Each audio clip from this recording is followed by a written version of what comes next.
Daawadaha qiimiga badan waa mar kale IM252. Waxaa laga yaabaa inaad muddo fog isticmaalaysay mid ka mid ah taleefanada Samsung ama ugu yaraan mid ka mid ah qalabyada elektarooniga ay soo saarto sida firinjeerada, laabtoobyada, dhalooyinka, kaamirooyinka iyo wixii la mid ah.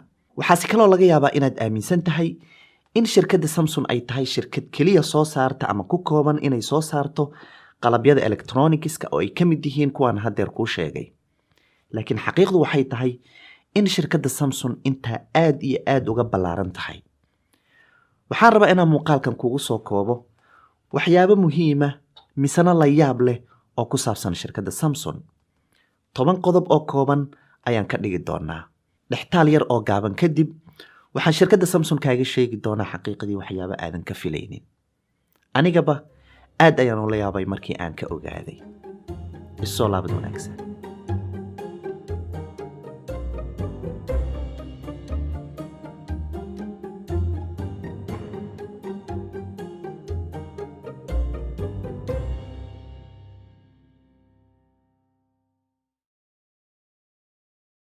taariikhda shirkadda Samsung waxa ay ka soo bilaabatay sanadkii 1938. Waxaa la yaab lahayd shirkadda Samsung markaa ma aysan lahayn qaybtan elektarooniga oo waxay ku bilaabatay shirkad yar oo dadka ka iibisa cuntooyinka bagaashka iyo kalluunka qalalan. Soo la yaab maaha. Shirkadda Samsung Electronics ee inaga naqaano waxay kaliya ka mid tahay shirkado tiro badan oo hoos yimaada dalladda loo yaqaano Samsung Group.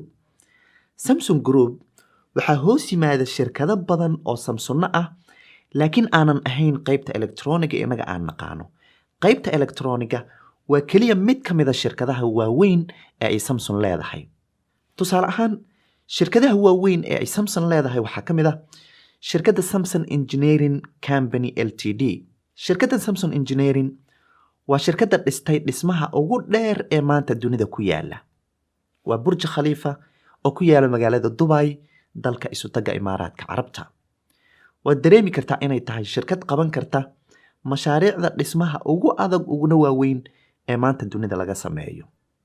Soo la yaab kale maaha. Shirkadaha kale waaweyn ee hoos yimaada Samsung Group waxaa ka mid ah shirkad weyn oo ay Samsung leedahay oo soo saarta shidaalka iyo gaaska noocyadiisa kala duwan.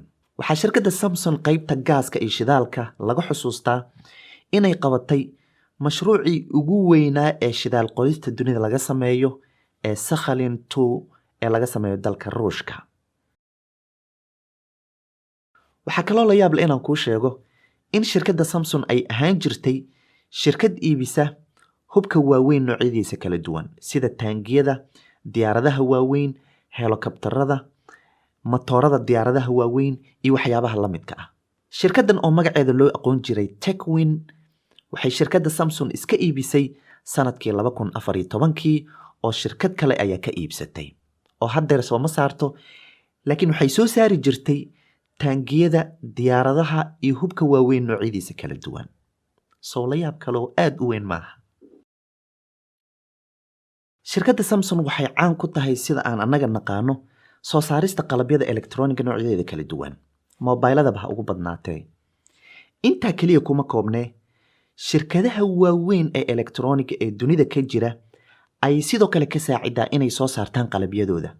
Tusaale ahaan telefoonkan aad u jeedo waa iPhone X ama iPhone 10 hadba waxaad tiraahdo. Waxaa soo saartay shirkadda Apple sida la yiraahdo. Laakiin qalabyada gudaha ku jira intooda badan waxaa shirkadda Apple ka saaciday oo ka iibisay shirkadda Samsung. Waxaa la yaab leh telefoon walba oo iPhone 10 ah oo ay soo saartay shirkadda Apple waxay shirkadda Samsung ka siisay $110.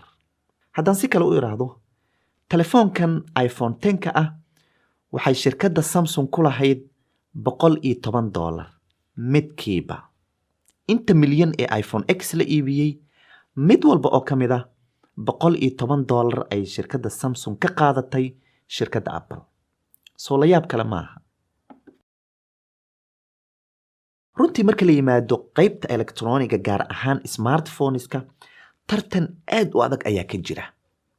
Laakiin shirkadda Samsung waa shirkadda ugu weyn ee soo saarta smartphoneska. tusaale ahaan 2019kii 6 bilood ee ugu dambeysay oo keliya shirkadda Samsung waxay iibisay 75 milyan oo smartphone ah.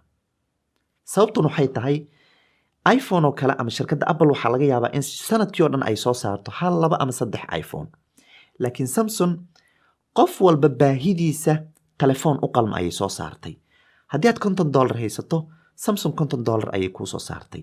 haddii aad $1,500 heli kartana, telefoon qaaliya oo weyn oo Samsung ah oo $1,500 la iibiyo ayay kuu soo saartay. sidaa darteed waa shirkadda ugu weyn ee smartphones ka samaysa ee maanta dunida ka jirta. waxyaabaha kale la yaab kale ee shirkadda Samsung kaaga sheegi rabo waxaa ka mid ah inay soo saarto maraakiibta waaweyn noocyadeeda kala duwan.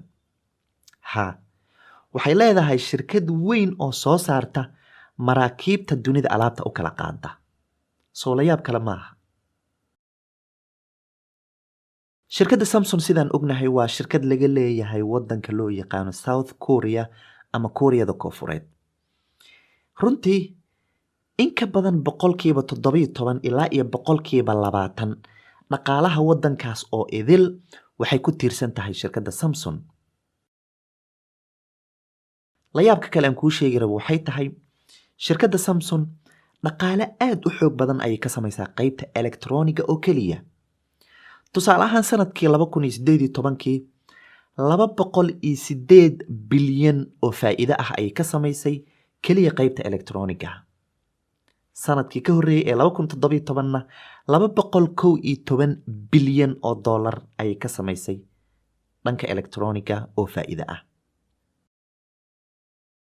sidaan hore kugu soo sheegay, shirkadda Samsung waa shirkadda ugu weyn ee samaysa smartphoneska dunida maanta.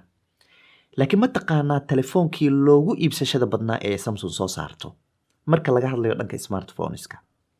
waa telefoonka loo yaqaano Samsung Galaxy S4. runtii dadka iibsaday ayaan ka mid ahaa. telefoonkaas keligii waxaa laga iibsaday 80 milyan oo xabo. aad ay u badan tahay halkaa telefoon keligii. anigoo kaaga mahad celinaya waqtiga qiimiga badan aad ku bixisay daawashada muuqaalkan, waxaan rabaa inaan su'aal aad u kooban oo yar ku weydiiyo. qodobkee kugula yaab badnaa qodobadii 10 ahaa ee aan muuqaalkan kusoo xusay? sidoo kale fadlan qaybta hoos ugu yeer saaxiib aad kaga yaabsanayso waxyaabaha Samsung ay leedahay oo keliya u maleeya in ay tahay shirkadda Samsung mid electronic keliya ku kooban, oo u sheeg inay intaa shirkaddu ka weyn tahay. inta laga gaaro muuqaalka xigay idankii nabadgelyo.